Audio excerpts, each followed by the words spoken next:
Audio Jungle.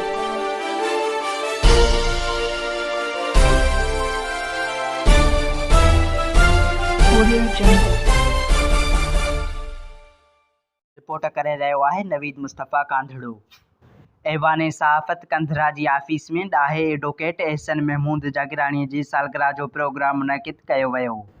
उन मौक़े ते सीनियर सहाफ़ी मोहब्बत राजपर सिंध जी सुखड़ी अजरक, शाइर GM कांधड़ो सिंध जी सुखड़ी अजरक उॾाया ऐं शाइर ज़मीर जागराणी सिंध जी सुखड़ी टोपी एडवोकेट एहसन महमूद जागराणी जन खे पाराई ऐं ॿियनि आयल महिमाननि गुलनि जा हार पाराया।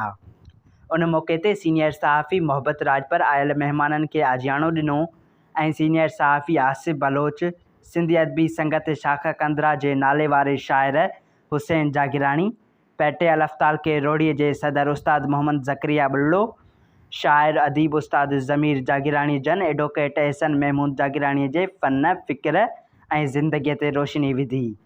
जॾहिं त एडवोकेट एहसन महमूद जागराणी आयल महिमाननि जो शुक्रियो अदा कयो ऐं उन्हनि जा थोरा मञिया।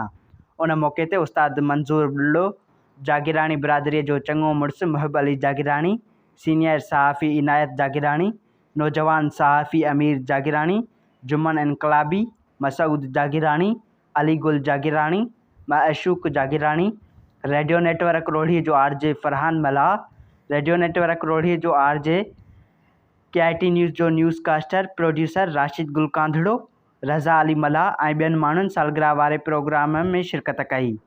जॾहिं त सालगिरह वारे प्रोग्राम जी कंपेयरिंग शाइर GM कांधड़ो जन कई ऐं प्रोग्राम जी आख़िर में सालगिरह जो केक काटे सालगिरह जी मुबारक ॾिनी वई ऐं एडवोकेट एहसन महमूद जागराणी जन जी टिघे ॼमाइण लाइ दुआ पिणु घुरी वई। Audio Jungle.